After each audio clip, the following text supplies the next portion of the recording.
Fala galera, estamos começando mais um episódio do Intimados, o podcast que encontra você até em local incerto e não sabido. E outra coisa, primeiramente se inscreve no nosso canal, ativa as notificações que é importantíssimo receber tudo em primeira mão, dá o like pra gente que isso é importante pra gente, né? Comenta aqui o que é que você achou desse nosso bate-papo, porque hoje a intimada é top. E comenta aqui também quem vocês querem que a gente intime para vir aqui prestar esclarecimentos, não é isso? Outra coisa, no nosso Instagram, segue a gente lá, @intimadospodcast. Curta, comenta, compartilhe, vamos fazer uma movimentação legal para a gente manter esse nível de intimado, né? E tem também o intimado, o @Bad Boy Roupas e Acessórios. É uma empresa que é autorizada, revendedora autorizada da marca Bad Boy altíssima qualidade, entrega no Brasil todo. E outra coisa, ofereceu um descontaço para quem é seguidor do Intimados Podcast. Quando vocês forem comprar, entre em contato diretamente no direct do deles, que eles vão dar 20% de desconto para vocês. Descontaço, hein, galera? E por falar em alta qualidade, meu amigo Reinaldo, quem é a intimada de hoje? Eu vou dar algumas dicas primeiro para ver se o pessoal de casa consegue acertar. Primeira dica, meu amigo Rodrigo. Ela é graduada em farmácia pela Universidade Federal da Paraíba, no ano de 2011. Dá para matar com essa? Acho que não. Dá não, né? Dá não.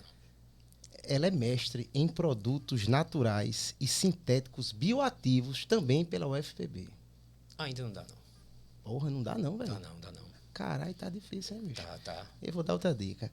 Além disso, ela também é graduada em Direito. Você não achou pouco, ainda foi se graduar em Direito. Em 2013, pelo Uniesp. Tá facilitando, hein? Tá? Tá. Eu vou dar outra dica. Ela é perita criminal da Polícia Civil do Estado da Paraíba. É professora de Medicina Legal. Matou. Posso dar mais outra dica? Vá. Pra dar na cara agora, né? Facilitar demais. A nossa intimada de hoje, que atendeu a intimação, compareceu espontaneamente aqui, não precisou da condução coercitiva, é Amanda Mello, mais conhecida como Amanda CSI. Prazer em recebê-la, Amanda. Eu tava me segurando aqui. Primeiro, acho que todo mundo pensou assim, quem é essa nerd? Que entrevista chata da bexiga, não pensou não. Aí, outra coisa, antecedentes criminais. Negativo, você também puxou negativo, essa ficha já aí, deu uma tá tudo puxada certo. prévia, tá tudo Baculejo não, né? Não, tudo ok. Então tudo tá ok. tudo certo, a gente pode começar. Amanda, primeiro as advertências de praxe. Você não é obrigado a responder nenhum tipo de pergunta que for formulado. Se quiser só responder na presença dos seus advogados, tem até alguns advogados aqui, caso assim você queira. Tá. Tá bom? Respeita aí, vamos respeitar os direitos constitucionais da nossa intimada. Claro. Mas, Amanda, uma perguntinha bem aberta para a gente começar. A trajetória de Amanda Mello para Amanda CSI. Como é que se deu essa trajetória brilhante? É um ícone hoje das mídias sociais em geral do estado da Paraíba. A gente quer muito conhecer como é que se deu esse processo. No Brasil todo, né? Tá rodando no Brasil todo. Né? Muito obrigada. E olha, só diga assim, cuidado com as perguntas, porque qualquer coisa eu pego a lei de abuso de autoridade aqui, viu? Para colocar para vocês aqui, vocês se orientam. Primeiro é um prazer estar aqui. Muito obrigada por essa intimação. É uma intimação que eu realmente atendi assim com muito gosto. E contar um pouquinho da minha história, eu gosto pra caramba, porque se eu puder inspirar alguém a seguir algo assim que eu fiz, que de repente deu certo, eu já saio feliz, né? A minha preocupação hoje em dia é muito com jovens. Então, a gente está perdendo muitos jovens aí para coisas erradas. Então, quando eu vejo que jovens estão me acompanhando, estão se inspirando, estão pegando gosto por estudar, por seguir uma profissão, então me realizo muito. Porque eu fui assim. Eu venho de uma família humilde. E a minha mãe, quando eu tinha 16 anos de idade, a minha mãe sofreu um aneurisma cerebral e ficou em cima de uma cama. Até hoje, tem 23 anos que a minha mãe, ela vive em cima de uma cama. Então, eu cresci órfã de mãe viva, né? Então, eu já perdi um elo muito importante ali. Meu pai, após isso, entrou numa depressão profunda. Até hoje, 23 anos de depressão, que mal consegue fazer nada. E o pouco dinheiro que a gente tinha se perdeu tudo tentando salvar a vida da minha mãe. Então, de repente, eu me vi sem mãe, sem pai, sem dinheiro, com 16 anos, e eu dizendo assim, o que é que vai ser da minha vida? Só que algo que meu pai sempre me falou foi que o estudo transformava. E, infelizmente, a gente está vendo muito uma geração que não acredita mais nisso. É verdade que tem muita gente assim que está conseguindo, né, trilhar um caminho de sucesso, principalmente nas redes sociais, sem ter perseguido assim o estudo como linha mestre, né? Mas isso são exceções ainda. E uma vez até me perguntaram num podcast, mas você que fala tanto para o pessoal estudar, e sobre esse pessoal que conquista hoje muito mais dinheiro do que quem estuda? Eu fiz, olha, eu não posso falar sobre isso, porque não foi a minha realidade. O que hoje eu mostro, o que hoje eu vi, foi fruto de muito estudo. Então, eu só posso falar sobre isso, que a vida se transforma estudando. E aí, quando eu tinha 16 anos, eu fiz, a única coisa que eu tenho é o quê? Estudo. Vou estudar, Universidade Federal da Paraíba é de graça, então eu vou ter que passar no vestibular para lá. Só que também com 16 anos eu já sonhava em ser perita criminal. Na verdade, eu sonho em ser policial desde criança. As minhas brincadeiras envolviam muito isso, né? Eu era uma menina atípica. Para a época, brincava de boneca, mas eu simulava crimes com as minhas bonecas. Tirava braço, perna, cabeça. Eu gostava de esquartejar mesmo, ir lá. Já fazia a preservação. Tinha, mas já, olhe... Mas ainda bem que não pegou o gosto por O gosto não era esquartejar, o gosto era o que vinha pra não virar um depois. besta, né? Exatamente. Aí vinha depois. Então, assim, eu descobri o trabalho do perito quando eu tinha aproximadamente 14 anos, já querendo ser policial, mas sem saber o que seguir. E eu vi um caso que foi muito emblemático, que na época, assim, tomou as manchetes de jornais, de revista, quando ainda tinha banca de revista, né? A gente passava, era aquilo tudo. Que foi o caso O.J. Simpson, nos Estados Unidos, né? Aquele duplo homicídio, onde o maior jogador de futebol americano estava sendo acusado. E ali teve uma atuação da perícia muito forte com as provas de DNA e com a reprodução de tudo o que aconteceu naquele dia. E ali eu descobri o trabalho da perícia e eu fiz, é isso que eu quero. Porque eu via os peritos falando, olha, aconteceu assim, a vítima estava nessa posição, ele estava nessa cena, porque aqui tem DNA dele. Eu disse, eu quero ser essa pessoa. Então, sua inspiração veio a partir desse caso do O.J. O.J. Simpson, exato. Aí eu fiz, eu quero isso aí. Então, com 14 anos, eu já vinha buscando informações do que fazer para ser perito, né? Tem muita gente que até entra numa faculdade sem saber direito o que quer. Então, assim, não se cobra, isso é normal. Mas se você já souber o que quer, concentre a tua vida nisso. Porque a chance de você conseguir isso é maior, porque você está concentrado e você está buscando só aquilo. Então, eu fui fazer um vestibular para farmácia. Eu odiava. E ainda tive a cara de pau de fazer um mestrado odiando. Mas era o foco. Era o foco, porque eu sabia que eu ia pontuar no concurso. E eu sabia que qualquer coisa, se não desse certo, eu ia poder ser professora. Então, assim, eu sempre tive planos B na minha vida. Eu nunca fui uma pessoa que você disse assim, e aí, vai fazer o que agora? Eu dizia, eu não sei. Porque eu sempre fui muito concentrada nesse sentido. Então, fui fazer farmácia odiando, me formei, fiz a primeira especialização em genética e biologia molecular. Menina, esse barulhinho aí foi bom, viu? Pena que eu tô dirigindo, né? Aí eu... E aí, fiz especialização em genética e biologia molecular, porque era a única área da farmácia que eu comecei a gostar, que foi na Universidade de Pernambuco. E fui fazer o mestrado depois. Lisa batendo, mas era tudo de graça, então eu ia. E aí saiu o concurso. E o primeiro concurso que saiu foi na Paraíba, onde eu nasci, onde eu cresci, onde eu me criei. E Deus me honrou com a aprovação no primeiro e único concurso que eu fiz na minha vida. Mas eu digo, eu sempre fui muito centrada. E também contava que eu era feia pra caramba, ninguém me olhava, ninguém me chamava pra sair. Então sobrava o que pra mim? Eu tenho que ser inteligente, então eu vou estudar. Era assim a minha vida, então eu estudava. Aí passei no concurso, fui fazer a Cadepol. Esse rapaz aí foi meu professor na Cadepol, era uma das pessoas que eu admirava, inclusive, até hoje, né, como profissional. Tô ficando velho, viu? Não, meu filho, você que passou mais novo que eu nesse concurso, vamos dizer isso. E aí, entrei na perícia. Só que eu entrei, eu amava tanto aquilo, mas tanto aquilo, que eu tinha orgulho de falar que eu era perita. Só que quando eu falava, veja, não era hoje que todo mundo já escuta mais falar, era bem antes. E aí as pessoas perguntavam, e o que é um perito? E quando eu tentava explicar, falava, aquele povo que carrega defunto. Não, isso é coveiro, não é perito. Então isso assim, me irritava. Aí eu disse, então, existia Instagram, eu vou começar a postar para os meus amigos o que eu faço. E realmente foi isso. Eu vou mostrar para os meus amigos o que eu faço. Então, eu chegava um dia e dizia, hoje eu vou fazer um exame de balística. Esse exame é importante porque a gente pode conseguir a arma que fez o disparo contra a vítima. E aí foi chegando mais gente. E eu lembro que as pessoas escreviam muito lá. É aquele negócio do CSI, Eu ainda era a Amanda Mello nas redes sociais. E aí, quando eu fiz 30 mil seguidores, completamente orgânico, eu disse, caramba, o negócio cresceu. Eu vou mudar o user. E aí eu pensei em botar perita, Amanda perita. Mas ao mesmo tempo eu dizia, vou botar perito e o povo vai falar o que é um perito. Aí foi quando eu pensei, se eu botar o CSI, o povo vai automaticamente remeter a série e vai saber o que eu faço. Então botei a Amanda CSI. E aí foi vindo mais gente, e chegou aí nos 317 mil seguidores. E hoje está esse fenômeno. Obrigada. Duas observações. O diretor ali mandou avisar que, caso queira fazer uso daquele líquido ali, vai ter gente para deixar em casa. Tem gente para deixar em casa. Tem uma condução, né? Tem uma...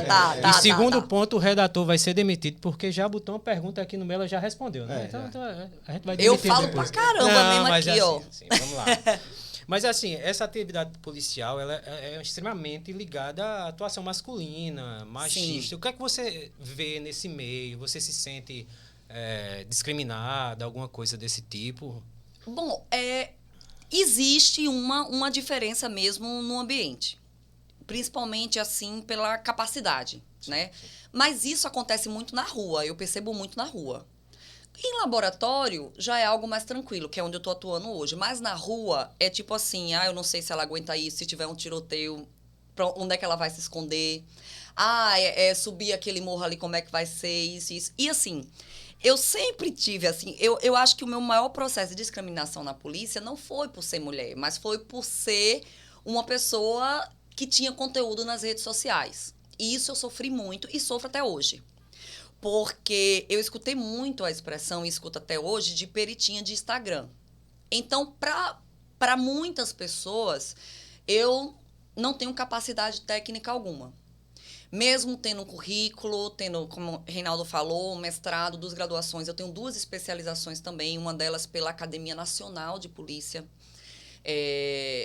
E mesmo assim, eu continuo ouvindo peritinha de Instagram. Aí eu parei também de preocupar com isso, mas eu passei muitos anos me incomodando muito com isso. Mas não deixa de ser um ambiente que para as mulheres é um pouco mais difícil, mas qualquer trabalho hoje tem um quesinho de machismo. Não adianta a gente dizer, só a polícia é machista, só isso é machista. Não tem isso. Mulheres sofrem mesmo em vários ambientes de trabalho por diferentes motivos. Então a gente não pode se esconder atrás disso. Porque eu sofro muita discriminação, então por isso que eu não posso continuar. Porque lá é machista, por isso que eu não posso. Não. A gente não pode se esconder atrás de desculpas. E se eu tenho que atribuir algo ao meu êxito profissional, é porque eu nunca me escondi atrás de uma. Então, se eu sofria discriminação, eu chorava. Mas em casa, no meu banheiro. Parecia aquela cena de novela que eu escorregava assim no box, chorando. Muito! Mas no outro dia eu levantava e ia de novo. Passei discriminador, mas eu ia. Então, é o que a gente faz com que as pessoas fazem com a gente. A gente só permite que atinja se a gente deixar. Então, a gente chora, mas a gente continua. Então, não é só sobre machismo em polícia, é machismo em qualquer lugar. Isso acontece. Então, por isso que a gente não pode unicamente deixar de seguir uma área ou continuar numa área ou tentar ser melhor numa área porque é um pouco machista. E, repetindo, a minha discriminação maior é por ser, como eles falam, blogueirinha. Exatamente. É tanto o machismo quanto o assédio moral mesmo, né? Tem muito. Acontece demais isso. Acontece demais. Exato. Amanda, vou fazer uma pergunta que pode parecer besta para alguns dos nossos espectadores, dos nossos seguidores. Mas vamos falar para o público em geral, que às vezes também não conhece tão bem o que faz um perito criminal. Vou fazer aquela perguntazinha básica.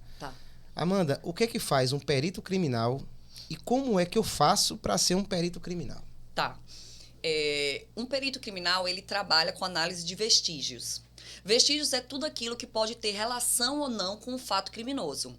Por exemplo, essa caneca. Eu posso encontrar uma manchinha vermelha nela, numa situação de homicídio consumado ou num local onde se acha que ocorreu um homicídio. Então, essa caneca com essa manchinha vermelha, que pode ser sangue, ela é um vestígio. Então, ela é objeto de análise de um perito. E o perito vai analisar a manchinha para dizer se é sangue ou não. Se for, aquele vestígio passa a ser uma evidência, certo? Tem relação com o crime.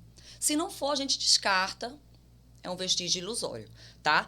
Então, tanto isso como arma de fogo, como uma faca, como um corpo humano morto, um cadáver, é vestígio. E o perito trabalha com análise deles, para, no final, produzir um documento chamado laudo pericial. E o laudo vai ter tudo que o perito analisou sobre aquele objeto ou sobre aquele corpo. Então, o perito, ele trabalha em diferentes campos. Ele trabalha tanto atendendo locais de crimes, como crimes contra a vida, crimes contra o patrimônio, crimes contra o meio ambiente.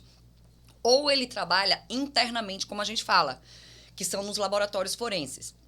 Laboratório de computação forense, que é onde eu estou locado agora, laboratório de genética, laboratório de papiloscopia, laboratório de análise de áudio e imagem, e são diversos. Então, o perito atua em todos esses campos, analisando diferentes vestígios. E para ser perito, como você viu, que é uma atividade multidisciplinar, são muitos objetos que a gente analisa diferentes, muitos locais diferentes, então, as graduações para se tornar perito são as mais diferentes também. A gente pode até falar, todas as graduações acabam sendo aceitas para perito criminal. Se você pegar o Código de Processo Penal, no artigo 159, vai estar lá, perito é aquele com uma graduação específica e aprovação no concurso público, mas não fala que graduação é. A graduação, quem fala é o edital, que é colocado ali o que a instituição precisa. Então, eu posso abrir um edital de perito e tá lá, vagas para perito, formação em biologia, física, química, farmácia, biomedicina. Posso abrir outro e ter formação em geografia, veterinária, psicologia, nutrologia. E você diz, por que eles são diferentes? Porque é a necessidade daquela instituição naquele momento. Por exemplo, agora a gente abriu muito, nesse último concurso agora, o concurso de 2022, eu sou do concurso 2008/2009/2010/2011, porque ele se prolongou. E eu estou no concurso 2008, fui nomeada em 2015. Então, nesse concurso agora que a gente teve, por exemplo, o IPC, ele aumentou vagas para engenheiros, porque a gente estava precisando muito. Para especializar nos outros centros de perícia, Campina Grande, Guarabira, Cajazeiras e Patos, um núcleo específico de engenharia forense, visto o grande número de acidentes de trânsito e de acidentes de trabalho. Então, é a necessidade do Instituto que coloca no edital o tipo de graduação que vai ter. Mas fato é, você precisa de uma graduação de nível superior. Tecnólogo, Amanda. Gente, não adianta tentar chegar pela via mais fácil, porque o tecnólogo tem 2 anos, porque a tendência é de não ser aceito. Mas é curso superior, mas meu filho, a gente pede pelo menos 4 anos. Mas eu vou entrar com mandado de segurança. Você vai gastar e pode correr o risco de só perder dinheiro. Ganhar e não levar. Exatamente. Então é isso, tem que ter um curso superior, tradicionalzinho, de 4 anos, e fazer o concurso público para você passar a analisar vestígios. Amanda, aproveitando essa temática sobre a especialidade do cargo, a função do cargo, além do perito criminal, dentro do Instituto de Polícia Científica, existe outro cargo que também pericial, lide com perícia, sim. Que não seja o perito criminal? Sim, nós temos cargo de necrotomista. O necrotomista, eu digo assim, eu acho que a atuação mais pesada do Instituto, porque só lida com necrópsia. O necrotomista, ele vai auxiliar o médico legista nas necrópsias.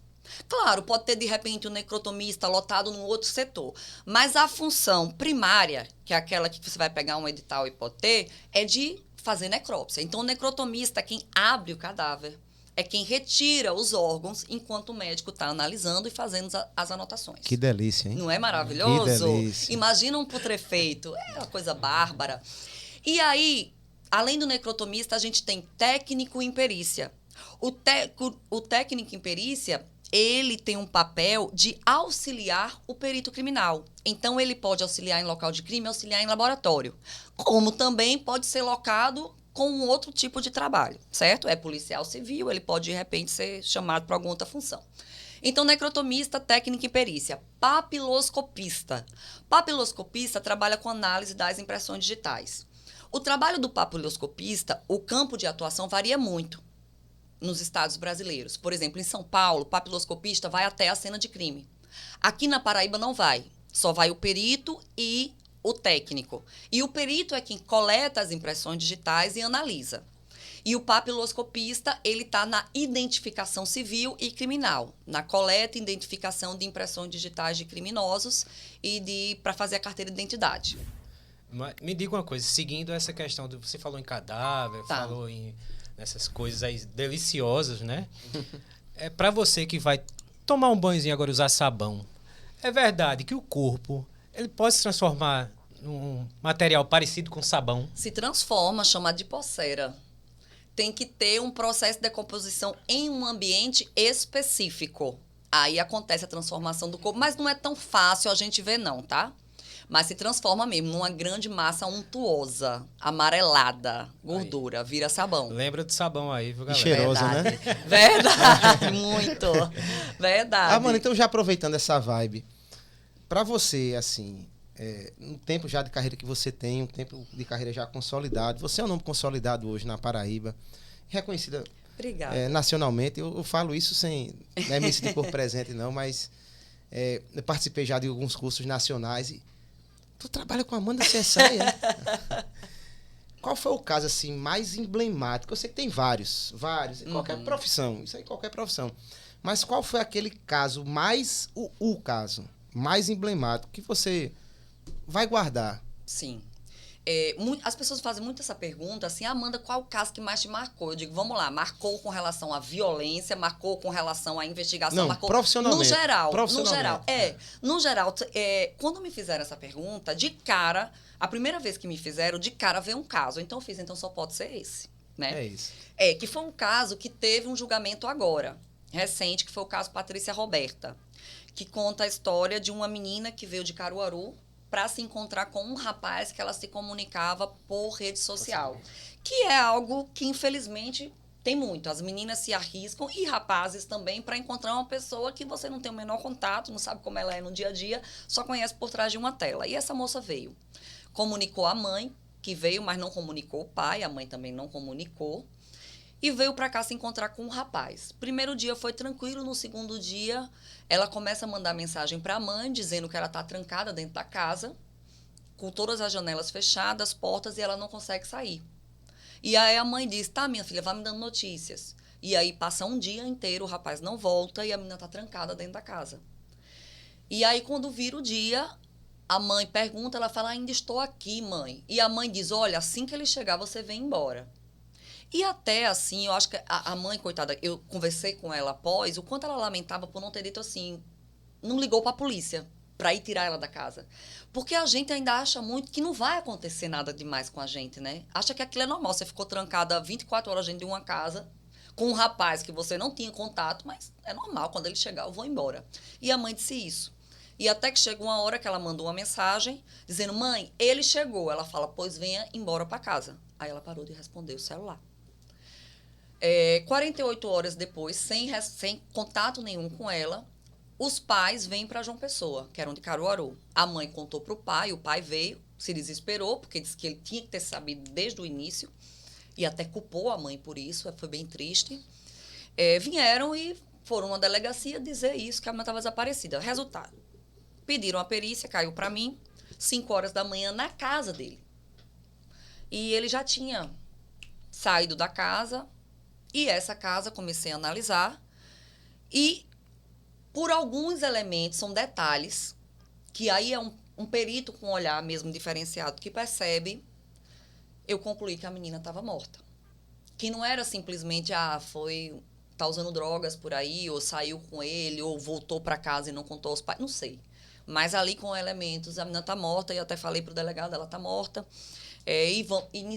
Iniciaram-se as buscas e a gente encontrou essa menina, acho que 6 horas depois. E o estado do corpo era muito diferente do que a gente via, o padrão de organização, de enrolar tudo, era muito diferente. E foi um caso que teve muita repercussão. E eu entrei muito de cabeça porque eu fiquei trabalhando nesse caso de 5 horas da manhã, sem parar, até 8 horas da noite, e no outro dia, de 6 horas da manhã até perdi as contas, acompanhando necrópsia, tudo. E o contato com a família foi muito forte, porque desde que eu cheguei na casa, a mãe veio falar comigo, me mostrou mensagens, e aí eu entrei assim, era como se eu tivesse na mente daquela menina e tinha uma mãe conversando, e quando a gente encontrou o corpo, fui eu que levei a foto dela para que o familiar reconhecesse, foi tudo muito forte. E foi um caso que o laudo dele, foi o maior laudo que eu fiz, o laudo dele tem 163 páginas, só o meu laudo. É uma dissertação, praticamente. Foi uma dissertação, é maior que a minha dissertação de mestrado. Então, assim, foi muito tempo, era um caso que demandava urgência, tem que dar uma resposta, tem que dar uma resposta. Foram muitos exames sendo feitos. Eu digo que eu trabalhei com todas as áreas da perícia num único caso. E foi um caso que eu tive problemas internos na polícia. E esses problemas internos me perturbaram mais do que o próprio caso em si. Então, eu acho que quando teve o julgamento do rapaz, inclusive ele foi condenado, foi um... Ao mesmo tempo que foi um gatilho para mim, para lembrar todo aquele processo, foi uma respirada de alívio, porque ele não tinha se pronunciado ainda no caso, e as coisas que a gente tinha falado, que tinha acontecido, quando ele de verdade se pronunciou, pela primeira vez se pronunciou no júri, era exatamente isso. Porque uma das coisas que mais pegava era que eu disse que ele tinha matado a menina ficou 24 horas dentro da casa, e apenas 24 horas depois, isso o corpo já iniciou a decomposição, ele foi desovar. Talvez porque o cheiro começou. Aí ele foi desovar. E eu falei isso. E eu lembro que teve uma pessoa que foi na imprensa e me descredibilizou, dizendo que eu não tinha competência técnica para falar sobre o tempo de morte. Que eu disse, olha, ela está nesse local, porque a gente pegou câmera de segurança, ela está nesse local há 24 horas, mas o corpo está em decomposição há 48, que significa dizer que essa pessoa ficou dentro de um ambiente fechado pelo menos 24 horas. Aí, essa pessoa falou que eu não tinha competência para falar sobre aquilo, porque eu era apenas uma perita criminal, nem médica eu era. Só que, na verdade, um perito criminal estuda medicina legal, estuda criminalística. É a gente que fala sobre esse tempo de morte, né? Eu sou professora de medicina legal, a minha segunda especialização é em criminalística aplicada a locais de crime, e eu tive uma pessoa que me descredibilizou ao vivo. Ao vivo. Mas é isso que eu estou dizendo. Para o pessoal, eu sou só uma blogueirinha. Então, tem isso, o que ela fala. Aí, quando ele foi para o julgamento, aí ele falou. Eu matei, aí ele deu lá, disse o que é que tinha acontecido, a versão dele, e deixou o corpo dela lá, porque a mãe dele chegou na casa e ele quis esconder o corpo. E o corpo ficou lá, escondido durante o dia todo, porque a mãe estava lá. E no outro dia que ele foi jogar, eu fiz, olha aí a blogueirinha. Porque o corpo fala, a gente trabalha justamente com isso. E fora assim, eu tenho 500 cadáveres nas minhas costas. É encosto pra caramba, né? Não, Reinaldo? É pra caramba. Tu chega, às vezes eu tô assim, curvada, cansada. Mas é isso, assim, sabe? Eu acho que esse caso, ele me marcou muito por esse misto de fatores. Amanda, inclusive, aproveitando a sua explicação sobre esse caso, que realmente foi um caso marcante, né? Para quem está assistindo a gente, caiu aí do nada, foi um caso bem marcante aqui na Paraíba, aqui em João Pessoa. Mas o perito, inclusive, ele pode ser chamado para depor em juízo. Sim. Para dar mais detalhes, explicar sobre um laudo. Inclusive, teve um caso agora que foi julgado em São Paulo, chama Caso Sofia, a história da menina de 4 anos, Sofia Najar, que acho que foi em 2010, algo assim. A Sofia morreu enquanto estava com o pai. Os pais eram separados, ela foi passar o final de semana com o pai, e ela morreu asfixiada com um saco de pão na cabeça. Só que, veja, um saco de pão, né? Aquele saco de papelão. Vamos dizer, a criança tá brincando sozinha, ele disse que foi tomar banho, quando voltou a menina estava morta, com um saco de pão na cabeça. Se você coloca um saco, não precisa ser só de pão, qualquer saco. Você não morre asfixiado.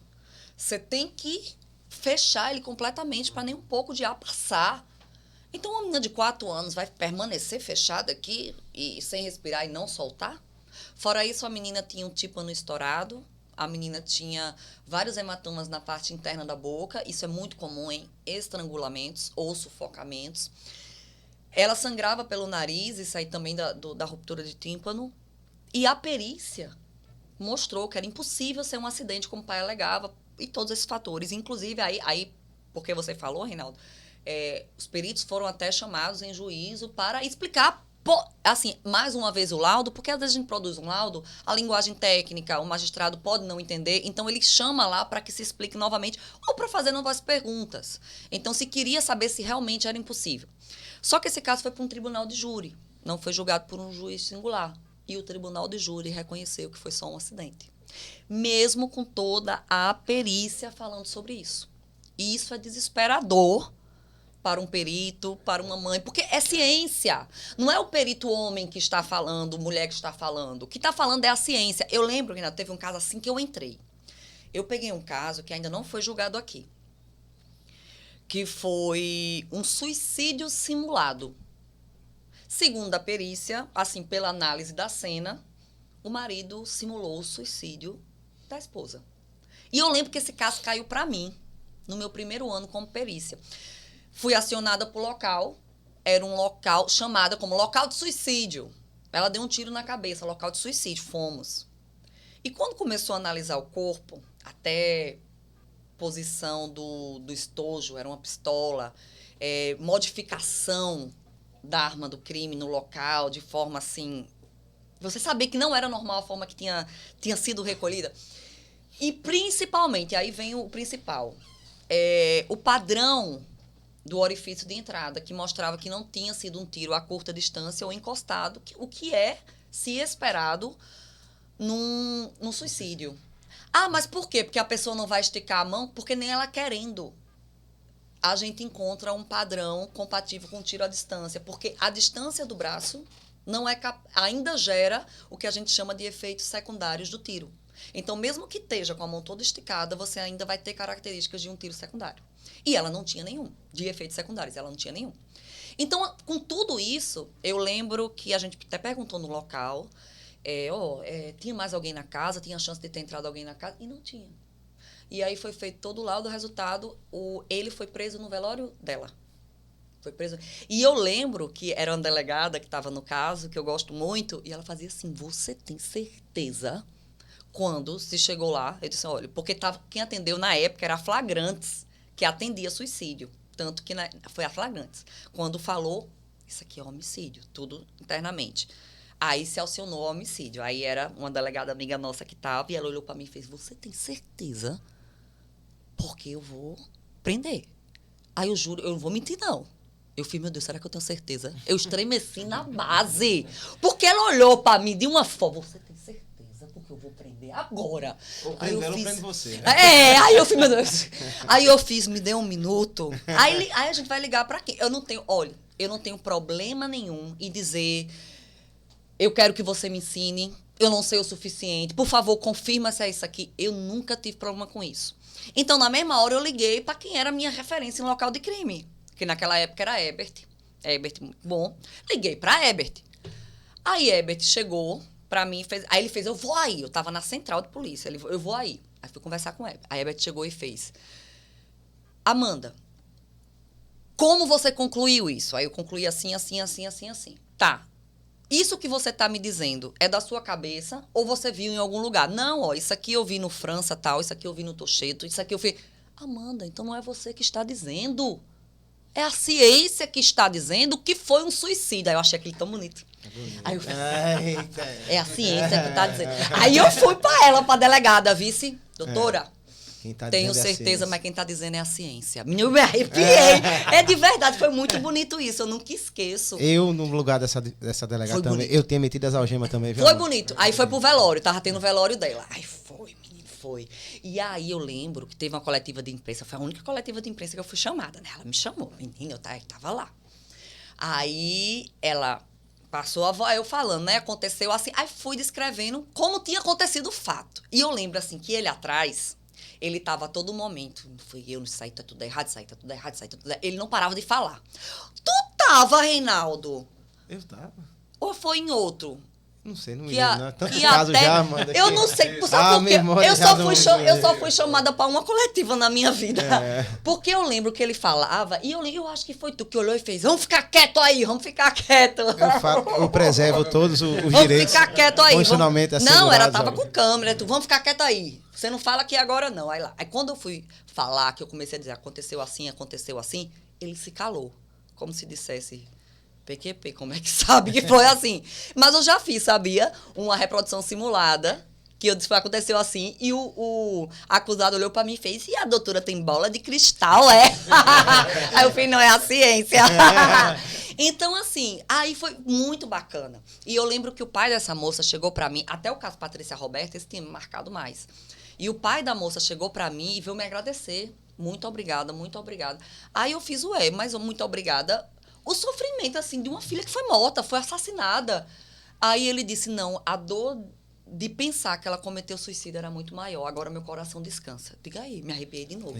Pois é, nunca esqueço disso, Mas me diga uma coisa, nessa questão da imprensa aí, duas perguntinhas básicas, assim.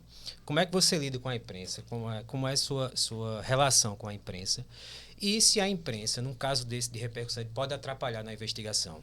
Tá, vamos lá. E por isso também, as pessoas vinham falar um pouco sobre mim. Eu sempre fui muito a favor de se falar com a imprensa. Veja, quando você vai falar com a imprensa, não necessariamente você vai falar tudo. Você vai falar o que você pode falar. E por que é importante se falar o mínimo possível com a imprensa, na minha opinião? Porque a instituição está sendo vista. Uma instituição que não é vista, ela não é conhecida pela sociedade, logo ela não é respeitada pela sociedade. Se você não é conhecida, se você não é respeitada, você não vai ser valorizada por um governo. E aí não vai vir investimentos, não vai vir melhorias salariais. Então, eu sempre fui a favor de trazer a imprensa como um aliado para falar sobre o trabalho da instituição. Hoje teve essa prisão aqui, hoje teve essa apreensão de qualquer... Fizemos aqui um homicídio, foi por arma... Veja, se eu vou ser entrevistada num local de crime, eu posso... Doutor, o que aconteceu aí? Não, a gente teve um indivíduo do sexo masculino, foi alvejado por disparo de armas de fogo, não encontramos nada de mais interessante, às vezes encontro, mas você não fala... E vai ser encaminhado para o IML. Pronto, não falei nada demais e a população disse, olha a perícia atuando. E assim...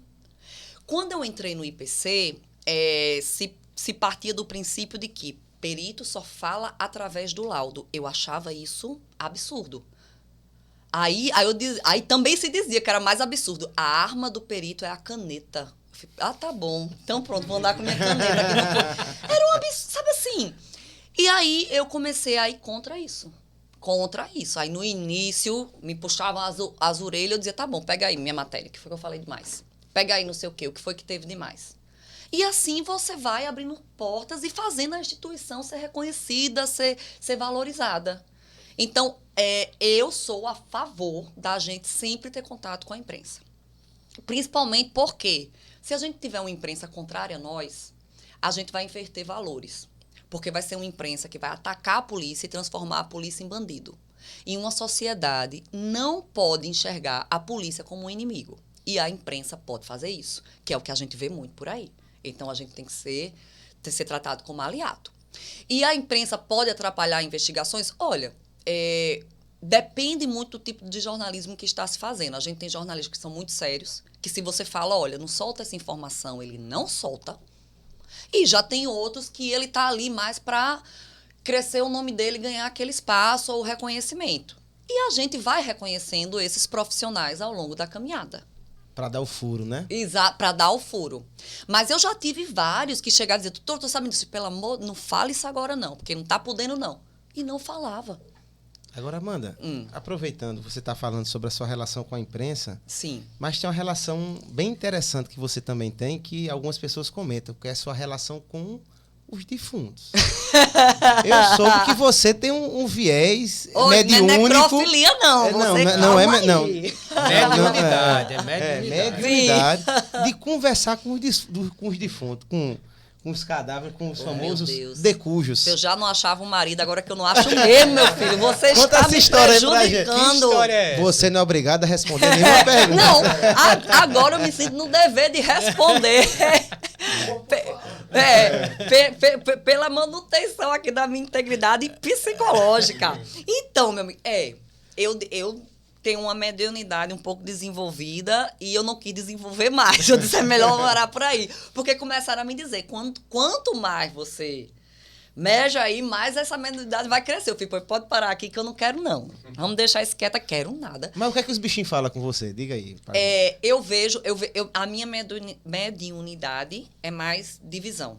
Eu vejo e eu tenho pesadelos com presságios. E os meus... Acontece. É de verdade. Agora, não é claro assim, eu não vejo a cena e eu vi ali, por exemplo, eu vi alguém ser assassinado, é porque fulano vai ser assassinado. Não. Aí você vai para a interpretação do que significa aquela pessoa ser assassinada. Então, quando você percebe, tem muitos médicos que dizem, não, eu vi em você uma luz, uma flor, um negócio. É porque a gente vê muitos símbolos para nos dizer algo sobre aquilo. Vem aqui. Em você. Mas então, não sabe interpretar também esses símbolos. O negócio é não saber interpretar. Aí eu comecei a estudar para entender essa interpretação. Mas aí, a minha de ver morto, a mediunidade com os mortos, minha é de ver. Então, eu vejo. Mas são pessoas conhecidas ou desconhecidas? São... Os defuntos? Sim. Não, tem de tudo. Ixi, com a gente tá de boa aqui, né? Não, aqui tá de boa. Tem ninguém seguindo a gente, não, né? Pelo menos a minha mediunidade não está dizendo isso, não. Ah, que bom. Mas o que acontece? Quando eu comecei a ter tudo isso, aí eu comecei a querer entender mais. E aí foi quando eu comecei a ouvir também. E ouvir me perturbou muito mais. Porque era muito angustiante. Aí eu vou parando por aqui. Aí não desenvolvi. Esse não. Aí, e como foi o caso que você cumprimentou um defunto? Ah, mas esse aí não foi a mediunidade, foi leseira mesmo. Foi leseira que você mesmo, chegou dando um bom dia. Do verbo abestalhar-se. Eu cheguei, olha... Local de crime na madrugada não é de Deus. E um local de crime na zona rural na madrugada é pior ainda. E de 3 horas da manhã... Meu Deus do céu. Então, assim, Então, eu já cheguei, assim, morta. Assim, morta, literário. Muito cansada. Aí, viagem, estrada, cansada. E quando eu cheguei na zona rural, era um casebre, bem pequeno. E tava muito escuro, não tinha luz. E quando eu entrei na casa com a pouca iluminação que tinha, aí tava o delegado e uma outra pessoa em pé. Com o olho aberto, assim. Meu Deus do céu. Aí eu cumprimentei o delegado. Falei, opa, doutor, tudo bom? Opa, como vai? Cadê a vítima? Aí o delegado fez, você acabou de cumprimentá-la. Era um enforcado, estava em suspensão completa, o que não é comum. A gente pega mais as incompletas, que é quando tá sentado. Vou até tomar uma aguinha depois dessa. Horrível, então por isso que eu digo, aí não foi mediunidade, foi abestalhamento mesmo. Aí eu fiz, ainda bem que não me cumprimentou de volta. Aí não tem problema, mas foi isso. Mas teve algum caso inusitado, parecido com esse, assim, que aconteceu? Não, no já IML, teve. Já teve, eu já escorreguei, torci o joelho no churumezinho do cadáver. Tu lembra? Foi uma casa, aí tinha um cadáver muito tempo em decomposição, aí começa a liberar a aguinha, né? O churume dele. E era um cadáver que também tinha defecado muito. Então tava aquela mistura bem bacana. E eu escorreguei nessa mistura e torci o joelho. Então, assim, escorreguei e não consegui me levantar. E eu fiquei literalmente cheia de merda, cheia de tudo. Foi horrível, eu fiquei literalmente na merda. Aí, isso aí foi terrível, mas a do cumprimentar o defunto foi algo que me desmoralizou. Com certeza me desmoralizou. Amanda, e como é que você consegue tirar Desligar? do on e botar no off? Eu não consigo, não. Ou assim, há um tempo eu tô fazendo terapia, que hoje, ajudou muito. Hoje, terapia é muito bom. Hoje a gente tá gravando uma sexta-feira. Não sei quando é que você vai estar assistindo. Mas, pronto. Mas deu um sextou agora, e aí? Pronto, aí Amanda vamos lá. desliga? Hoje, Não, não, a Amanda não desliga nunca. Mas eu tô aprendendo a melhorar. Como a minha vida sempre foi estudar e trabalhar, porque eu precisava ser independente, eu precisava ganhar o meu, então eu não consegui fazer mais nada na minha vida que não fosse isso, estudar e trabalhar. Então depois que eu conquistei, eu continuei nessa paranoia, porque eu não sabia fazer outra coisa. Aí, quando eu comecei a fazer terapia, eu lembro que o meu psicólogo perguntou qual é o seu hobby e eu disse... Meu hobby é assistir filme de investigação criminal. Não, mas aí você ainda está no seu trabalho. Eu gosto das séries também de investigação criminal. Não, mas ainda está no seu trabalho. Eu faço vídeo pro meu canal do YouTube. Não, você tá... O que você faz além de crimes? Aí eu fiz, caramba, um esporte? Não. Pra onde você vai no sábado? Não tenho. E aí foi quando eu comecei a ver que eu realmente não tinha nada de desligar na minha vida. E aí entrei meio que num parafuso, eu não vivia a vida. Aí você começa, né? Eu não vivia a vida. Aí agora é que eu tô nessas tentativas de desligar. Não consegui totalmente, mas uma coisa contribuiu muito. Quando eu parei de atuar em local de crime. Em local de crime, você não desliga. Porque você tá na rua, aquilo faz parte de você. E os laudos são muito grandes de local de crime. Então, você não consegue fazer quando você tá de plantão. Você tem que fazer em casa. Como eu estou em laboratório hoje, eu não estou nessa vida da rua. Então, eu tenho 1 hora para chegar, 1 hora para sair. Que eu achei que fosse ser muito chato viver assim. Mas para a cabeça é a melhor coisa. Final de semana, eu estou numa boa. Não tenho laudo para levar para casa. E tá tudo certo. Então, eu acho que se eu viesse gravar isso aqui daqui a uns 6 meses, aí eu já dizia, hoje eu vou tomar todas. E ainda não estou conseguindo. Mas terapia ajuda muito nesse processo. Mas daqui a 6 meses você volta e... Eu volto, eu vou lhe dizer. Aí eu vou beber com você aqui na mesa, bora. Mas teve uma situação que você desligou e fez papel de modelo em Noronha, né? Menino, CSI Noronha. Foi?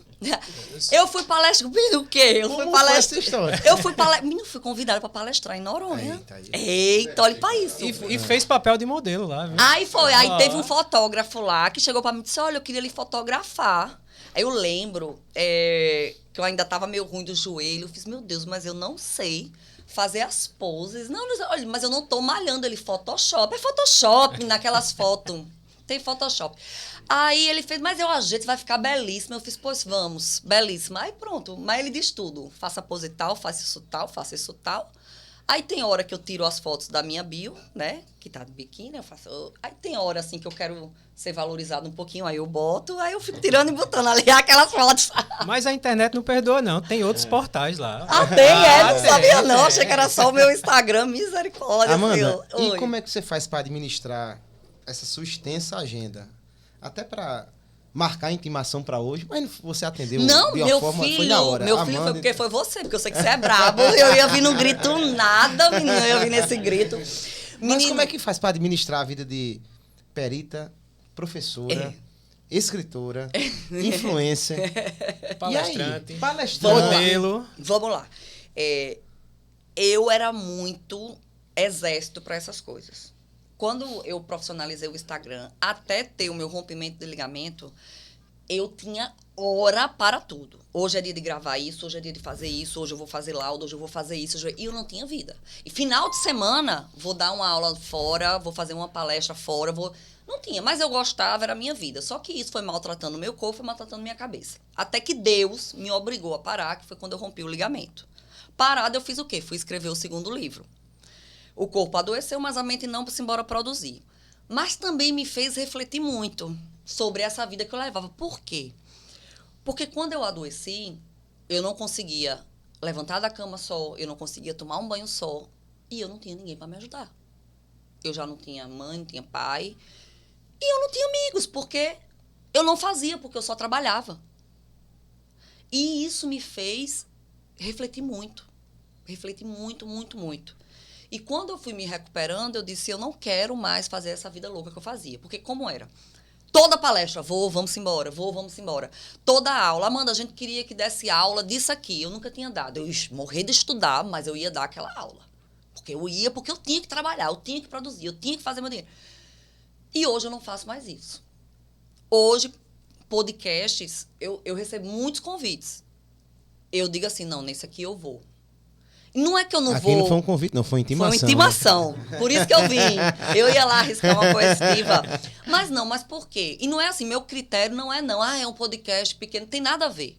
O meu critério hoje eu preciso cuidar mais da minha vida pessoal. Se eu ficar marcando muita coisa, eu não vou ter uma vida tranquila pessoal. Vou sair daqui, já vou ter uma reunião sobre o quê? Instagram. Eu tenho... É lasca. Mas aí o que eu digo? Mas antes era pior. Então, hoje, eu aprendi a dizer não para algumas coisas. Não, esse congresso não vai dar para eu ir. Não, essa palestra... Não, essa... Eu, Reinaldo, tô saindo de aulas. Eu tô ficando com pouquíssimas aulas. Porque eu não quero mais não quero arriscar romper outro ligamento, ou ter o infarto, ou ter não sei o quê. Então, hoje, eu tô mais escolhendo o que é que eu faço. Eu tenho meus cursos online de criminalística, de medicina legal. E hoje, eu não... Para você vender curso, você tem que ter uma vida de muita publicação o tempo todo. Isso. E de muito conteúdo gratuito também, que são as pílulas para você vender. Então, era uma loucura fazer isso. Hoje, eu não tenho mais vontade de fazer isso, porque acabava a minha saúde mental. Então, meus cursos estão lá, quem quiser comprar, compre, mas eu não estou mais... Eu preciso de mais alunos, eu não quero. Não quero. Aí, meu canal do YouTube tinha vídeos todos os dias. Todos os dias. Não era que eu fazia um vídeo comprido, não. Eu gravava 3 vídeos na semana, eu recortava e jogava lá. Mas eu fazia lá o slogan de que vídeo novo todos os dias. Isso me matava. E hoje eu não vou mais fazer isso. Então, eu tô conseguindo agora viver mais Amanda mais Melo do que a CSI. E isso tá me fazendo mais bem pra minha cabeça. Muito mais. E seguindo essa de Amanda Mello, como é que tá o coração da Amanda Mello? Não é da perita, não é da influencer. A vida de relação... O menino tá bem em TV Fama. Então, TV Eu disse a você que aqui rola tudo. Super Aqui. TV Tudo Fama. Super TV Fama. Menino, é sempre uma coisa muito complicada, porque não é fácil. Olha, você veja, a gente mora no Nordeste. Nordeste, quer queira ou quer não, ele é mais machista. Aí imagina para um homem... Ele está com uma mulher que anda com uma arma de fogo, que trabalhava atendendo locais de crimes, que dorme muitas vezes fora de casa porque está num plantão, que tem um Instagram que 1 milhão de pessoas falam... 1 milhão não, né, Amanda? Mas 100 pessoas falam por dia ali. Então, os homens têm muita dificuldade para lidar com isso. E eu nunca aceitei ninguém querer barrar o que eu gosto de fazer. Eu não desrespeito ninguém, então não me desrespeite. Então, eu sempre tive muitos problemas em relacionamentos por causa disso. Porque se eu andava armado, o homem se sentia na obrigação dele tirar um porte de arma. E eu achava isso ridículo. Se eu chego numa mesa, as pessoas têm muita curiosidade sobre crime. Então, as pessoas querem perguntar. Então, acaba que eu falo mais do que a pessoa que está comigo. Isso também incomoda. Então, cada um ia tendo um problema de ego diferente. Outros se incomodavam com as viagens para palestra. Outros... Então, assim... Eu não quero que ninguém me pare, eu quero que a pessoa voe comigo. Eita, bonito, né? Tá bonito. Hoje grava essa aí, hoje é viu? filosófico, viu? Puta que lhe pariu, Não essa é? foi foda, viu? Não é? Então, assim... Então, eu não casei, eu não tive filhos... Porque... Aí as pessoas sempre me perguntavam muito, porque você não tem tempo, né? Perito não pode casar, né? Porque eu postava muito a minha vida e eu nunca estava com ninguém, perito não pode casar. Aí eu comecei a ver que as pessoas que eu estava querendo influenciar estavam interpretando errado. Mas é porque essa vida ela é tão corrida que a pessoa não pode nem se casar. E não é isso. Sou eu, Amanda, porque eu nunca aceitei ninguém me travar. Eu não sou uma pessoa que vive farra, que vive em festa, eu sou uma pessoa que trabalha. Mas o meu trabalho incomoda. Ou porque eu sou policial, ou porque eu tenho um Instagram. Então, eu fico só mesmo. Ô, Amanda. Mas se prepare que quando for ao ar, vai bombar de pretendente. Vai. Imagina, você aí, que se encaixa nesses padrões aí, manda uma cartinha para a Caixa Postal. Um homem independente também. Pois é. Porque, infelizmente, o mercado tá ruim, menina. Tá ruim, os né? homens estão se escorando demais nas mulheres, meu Deus. Eu quero um homem mais macho que eu. Quero. Ó, tem uma pergunta do nosso amigo Tiago aqui, que ele quer fazer aí. Vai lá, Tiago. Até pegando a deixa aí de Amanda dizer que quando chegava numa mesa, né, num restaurante, algo do tipo, as pessoas queriam saber, comentar, né, sobre crimes. E não é todo dia que você tem um amigo ou um conhecido perito no seu ciclo lá de amizades, né, para poder saber o que acontece dentro do mundo profissional aí da perícia. Na sua experiência desse tempo todo, você, quando entra numa cena, a gente remete muitas séries, né? O CSI, séries que quando o perito chega, aí nas séries passa ele vendo a situação, tudo. Na sua vida mesmo aí, profissional, já chega na cena e já começa a enxergar aquilo. Sim, tudo. Sim. Eu digo assim, que é bem assim, a cena vai se construindo na sua cabeça, né? Porque assim, a gente acaba pegando muitas coisas padrões, muitas coisas que se repetem. Então, a gente já vai aqui, tá. Aí vai confirmando se realmente foi daquela forma. Mas é muito comum acontecer isso, da gente chegar na cena e já tá assim, uns flashzinhos acontecendo, assim, tipo filme, acontece, tudo aquilo acontece. Amanda, mudando de assunto, você teve, para mim, uma carreira momentânea, né? Por enquanto momentânea, mas não sei se vai ser duradoura ou não. Mas, para mim, vitoriosa. Obrigada. Pelo que você conquistou em tão pouco tempo na política. Né? Você foi recentemente candidata a deputada federal aqui pelo estado da Paraíba. Teve uma votação expressiva. Foi, mais de 12 mil votos. Teve uma votação expressiva. E eu queria que você comentasse um pouquinho sobre essa sua trajetória política. Sim. Como é que foi? Por que Sim, entrou? por que foi? Olha, eu sou uma pessoa que eu nunca gostei de ficar numa só zona. Eu cheguei aqui, eu conquistei isso. O que é que eu vou fazer agora? Onde é que eu posso fazer mais? E eu sempre fui uma pessoa que lutou muito pela perícia, pelo reconhecimento, pela valorização da perícia. Então, chegou num ponto que eu não conseguia mais desenvolver um trabalho forte em prol da perícia. E a política me veio como uma oportunidade disso. Por quê? A gente precisava aprovar PECs, a gente precisava construir leis para melhorar o trabalho da perícia. E a gente não conseguia porque a gente não tinha políticos lá para lutar por a gente. Então, eu fiz. Eu vou meter minha cara. Eu sabia que muitos iam criticar, eu sabia que muitos não iam gostar, mas eu já sou criticada mesmo. Então, vamos embora. E fui. Só que eu fui completamente no desconhecido, sem saber o que realmente era aquilo. Eu não tenho família política, eu não tenho amigos políticos, então não sabia. E fui. Por que eu fui como deputada federal? Porque o convite foi para deputada federal.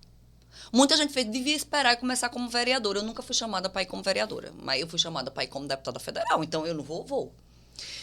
Então, eu comecei a ver que, para os novatos, o negócio é muito complicado. Se você não tem uma pessoa já para fazer você avançar. Por quê? As pessoas mantêm muito o que já conhece.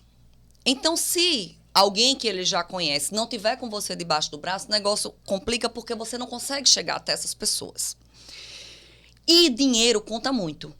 Fundo partidário é importantíssimo, porque tudo é muito caro. Tudo que você vai contratar é campanha política, o preço faz isso. E eu comecei a perceber isso. Então, eu queria contratar um design gráfico, um assessor, caríssimo. E tinha que ter material impresso caro, uma pessoa para estar lá, caro. E o fundo partidário que eu recebi foi dos menores. E eu não conseguia fazer nada. Inclusive, a minha campanha toda foi digital. Eu dizia, cara, eu preciso chegar nas cidades do interior, preciso chegar no sertão. Como é que eu vou chegar? A minha equipe é do tamanho de nada. Eu juro a você, minha equipe de campanha eram 8 pessoas. 8 pessoas numa campanha de deputado federal. E você tira. Eu só tinha um editor de vídeo. Então, ele passava um dia num vídeo, outro dia no outro. E eu não conseguia botar meus vídeos. Eu tinha um designer. Eu tinha uma assessora, que era uma ex-aluna minha. Então, era muito complicado. Eu fiz, o jeito que eu tenho de alcançar as pessoas é por aqui. O meu horário político, eu não tive ninguém para desenvolver comigo. E o meu horário político foi o mesmo do primeiro dia até o final da campanha.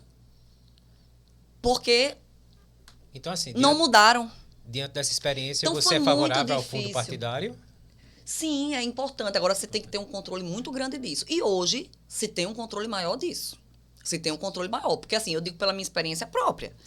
Tudo muito bem descrito, comprovado. Se existem outras coisas erradas por ali, mas, assim, tem esse monitoramento. E o que acontece com o fundo partidário? É muito desleal uma disputa. de alguém que tem um dinheiro para injetar e de quem não tem. E eu não falo, aqui eu não estou falando em compra de voto. O que eu estou falando é de pessoal para trabalhar com você. De pessoal para produzir conteúdo para você, de pessoal para poder visitar as comunidades com você, poder... Gasolina é caríssimo e você precisa andar, porque a maioria do eleitorado quer ver o candidato. Então você tem que ir, e aí você tem que ir, você não tem. Aí você vai andar na rua, você sempre tem que estar com os seus santinhos, porque muita gente, você acha que ninguém quer santinho, a maioria quer santinho. E você não tem, porque você não conseguiu rodar. Então, é muito desleal. Então, você tem uma forma de igualar, tem um fundo partidário. Agora, o que acontece com o fundo partidário, que eu percebi? A distribuição é desleal. Enquanto eu ganhei 250 mil. Pessoas ganharam 2 milhões. Então, como é que eu faço uma competição? Então, assim, eu só falo, vamos tentar colocar isso de uma melhor forma. Então, eu fui muito... meti os peitos, para deputado federal, eu só tenho isso aqui para gastar, mas vamos embora. E fui acreditando. E todos os meus votos foram votos de muita confiança, das pessoas que votaram em mim com muita confiança. Mas foi extremamente estressante, extremamente cansativo por causa disso. Eram 8 pessoas. E pretende se candidatar novamente? O que a gente quer saber é isso agora. Essa experiência vai ficar para trás ou, agora, ou já está olhando para frente? Para uma... Não, para agora a gente teria para vereador, né? Não vou dizer prefeito, não. Não, né? Tá demais, né, Amanda? Seria para vereador. Eu sei que muitos poderiam criticar e dizer, foi para deputada federal, não ganhou, agora vai para vereadora. As pessoas não entendem um processo. Não entendem que você depende do partido e que o convite que eu tinha recebido foi para a deputada federal e que eu gostei, porque eu queria lutar por PECs da perícia, e aí só no âmbito federal mesmo, e eu não ia como senadora. Então, se eu quero iniciar novamente, eu vou ter que ir no que está me sendo ofertado, que agora é para vereadora. Eu não me decidi ainda. Confesso que eu não me decidi. Doutora, até o próprio partido colocou você como federal. Sim. Eu não fui... muitas vezes, muitos faz isso. E não foi só convite de um partido. Eu tive convite de todas as frentes. Dos 4 grupos, né? Eram 4 candidatos a governador, eu tive convite dos 4. E todos foram federal. Nenhum cogitava estadual. Eu não tive uma proposta... em nenhum dos 4, eu não tive nenhuma proposta para estadual. Todas foram federal, então eu fui no que estava me sendo ofertado. Aí agora, é para vereador que está me sendo ofertado, agora eu vou decidir. Eu vou ou eu não vou. Uma vice-prefeitura, né? Quem sabe? Não tô podendo assim não, menino. Tô podendo assim vai não. Chegar lá, vai chegar lá. Vai, Rodrigo, me diga uma coisa. Vamos sair da política. Vamos mudar. Bora Você mudar, fez uma postagem no Instagram falando sobre 5 curiosidades sobre você. Uma delas foi a capoeira. Sim. Me conta isso aí. É medo de gafanhoto? Ave Maria, Capoeira. O que é que você faz? Você tá jogando capoeira e vê um gafanhoto, faz o quê? Dá um rabo de arraia nela e vai... Não, menino. Eu desmaio ali mesmo, eu saio correndo. Eu tenho um pânico absurdo de gafanhoto. Eu não sei explicar, acho que é de outras vidas. Eu devia viver no Egito, na época da praga do gafanhoto, porque não é possível. Eu tenho pavor. O que é aí? Tu não vai botar um gafanhoto aqui? Não, vou não. Pare. Eu fico nervosa. Não. É porque eu vejo a cara dele, eu conheço. Quando eu vejo ele já... Olha, se você fizer Não. Eles nem sabiam dessa do gafanhoto. Eu tô armada, você não venha dando ele na sua cara. Legítima defesa. Ele nem sabia dessa do gafanhoto. Mas conta essa história do gafanhoto da capoeira. Eu tenho pavor com gafanhoto, assim. E eu fiz um caso... Foi até o caso que foi julgado agora também, que foi o caso Aniele. A menina que foi encontrada ali na mata, em frente ao Pão de Açúcar. E eu lembro, aí foi um caso muito também de repercussão. Acho que depois do caso Patrícia Roberta, isso foi de mais repercussão que eu fiz. E eu fui para assistir a necrópsia da Aniele. Pois no meio da necrópsia, um gafanhoto não pousou em cima do corpo. E eu, sem querer demonstrar o meu pânico para ninguém me chamar de frouxa. Porque tinha um cadáver putrefeito na mesa, todo aberto, e eu com medo do gafanhoto. Foi a pior sensação da minha vida durante a perícia, porque eu estava desesperada, eu queria ir embora, as lágrimas correndo aqui, eu segurando, foi horrível. Então, assim, eu não sei explicar do gafanhoto. E capoeira, eu adorava. Deixou a capoeira? Faz tempo, eu lutava capoeira, eu comecei a lutar capoeira quando eu tinha 14 anos de idade. Eu lutei até os 17. Trocava de corda e tudo. Mas, assim, meu joelho sempre foi ruim. Sempre foi ruim. Lá vem ele.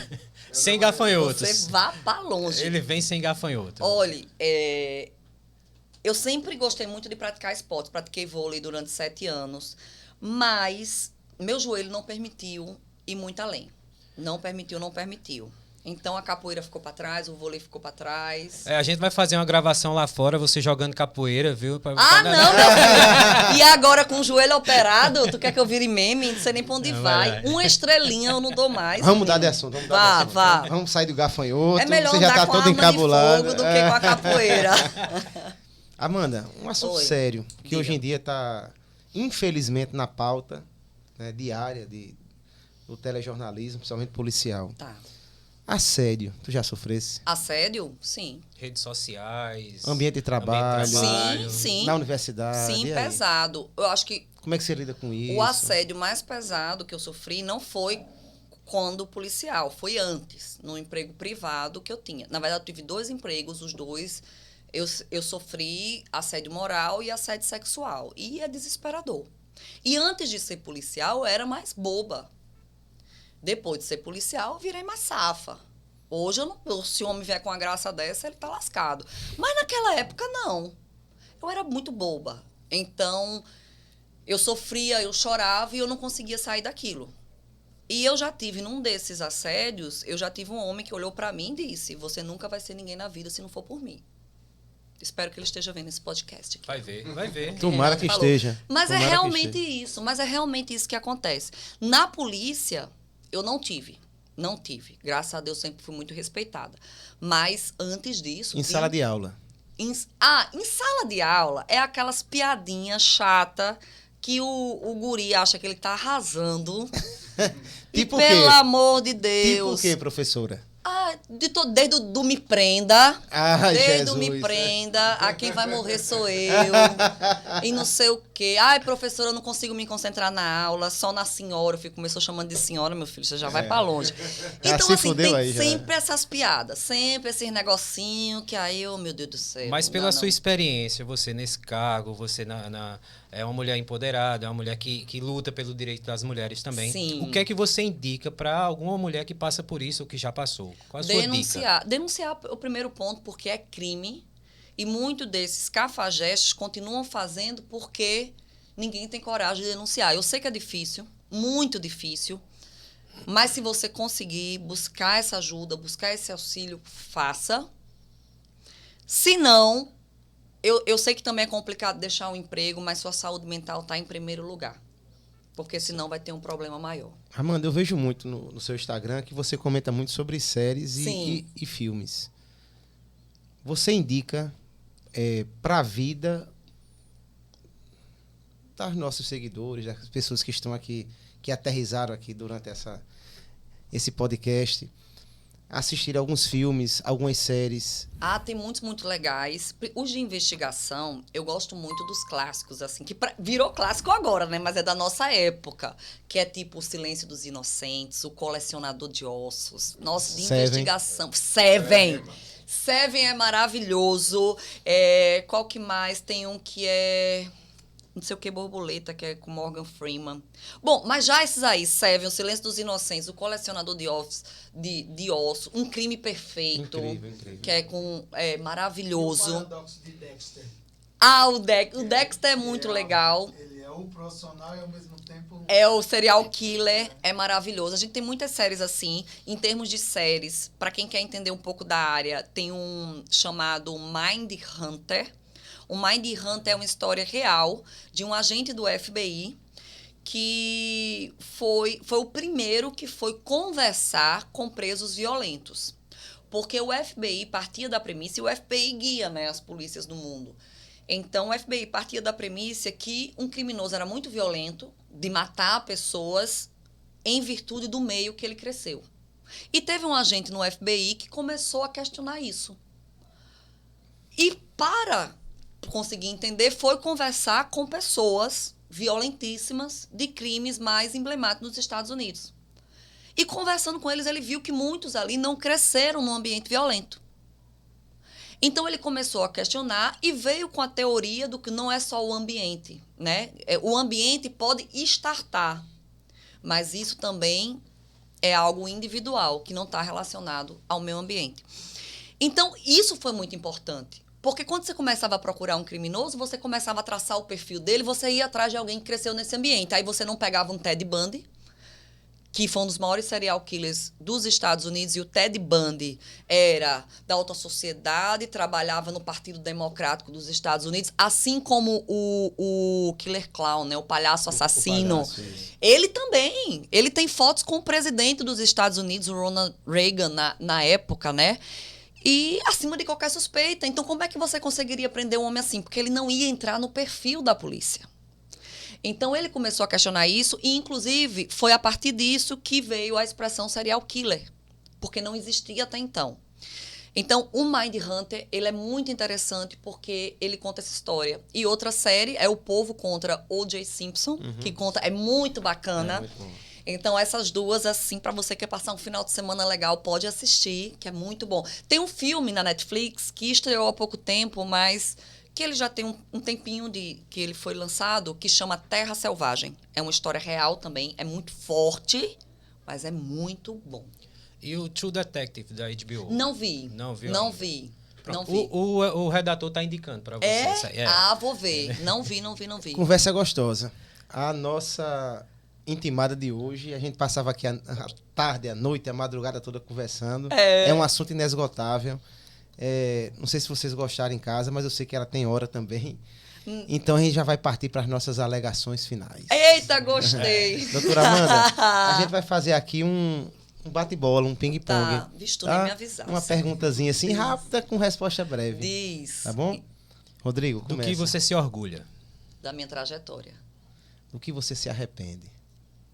Tem uns caras aí que passaram na minha vida. Como se vê daqui a 10 anos? Com filhos e casada com um homem bom. Um amigo ou amiga? Pra falar o nome, Roberta, perita criminal. Quem deixaria do necrotério para sempre? Ai, não, aí vai dar hater, porque é um político, vai dar hater. Não. Não. A melhor e a pior coisa da nossa Paraíba? A melhor... Ai, minha gente, eu gosto do... O estilo de vida da Paraíba é muito bom. O estilo de vida. É uma gente que está sempre sorrindo, tratando bem. É gente diurna. Você passa numa praia, tá o povo praticando esporte. Eu não pratico, mas eu acho isso lindo. Então, o estilo de vida da Paraíba, eu acho fantástico. E o pior? E o pior, a criminalidade que está aumentando. Está aumentando muito. Isso aqui é o paraíso. A gente não pode permitir isso, não. E um recado final, assim, projetos, patrocinadores, o que você quiser falar, manda de Pode recado ficar à aí. vontade. Fica à vontade. A primeira coisa que eu quero falar é para quem está aí acompanhando, que é acredite em você, acredite nos seus sonhos, porque sonhos se realizam. Sonhos não foram feitos para ficar só na imaginação, mas para fazer acontecer. Se eu não tivesse sonhado, eu não teria realizado, mas a diferença entre o sonho e a realização é a ação. Então, o que é que você está fazendo para realizar o seu sonho? Se você estiver parado, dando uma desculpa, não se esconda mais atrás disso, porque senão realmente você nunca vai realizar. E a vida é muito curta, a gente tem que fazer o que ama. Então, seja qual for, profissional, pessoal, realize, tá? Eu penso assim, muito em aproveitar muito agora o lado da Melo, mas quero continuar com a CSI, com esse respeito, porque eu me sinto muito realizada com o respeito que eu construí. Quero me tornar uma melhor profissional sempre. Então, é continuar trilhando. Continuar. Eu acho que eu alcancei mais do que eu pedi a Deus e eu sou muito grata por isso, que Ele me mandar mais, vou receber de braços abertos. E dizer aqui uma curiosidade, que vocês ficam me dizendo que é muita gente falando comigo aqui, mas eu recebo, 90% das cantadas que eu recebo aqui é de mulher, viu? Olha aí. Eu não sei, Olha mas aí. eu sou hétero. Não fica. Desculpa, meninos, mas eu sou hétero. Se um dia eu me interessar, mas até hoje não foi.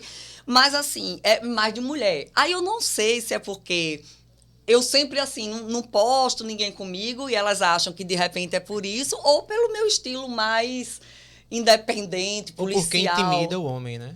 Mas tem muito homem mesmo que... É porque tem muito homem frouxo aí. Eu acho que é muita admiração. E ela Então é isso. Então, homem, vocês podem mandar aí um negócio também. Amanda, uma última pergunta. A última. Tá. Indique o próximo intimado pra gente. Quem você acha que pode sentar aí, na sua cadeirinha, pra receber essas perguntas? Não, se eu falar assim, gente? veio Roberta na minha cabeça, mas ela fica com um negócio, sou tímida, eu não falo, é péssimo, né? Meu Deus do céu. Não precisa dizer o nome ou pelo menos um indicativo.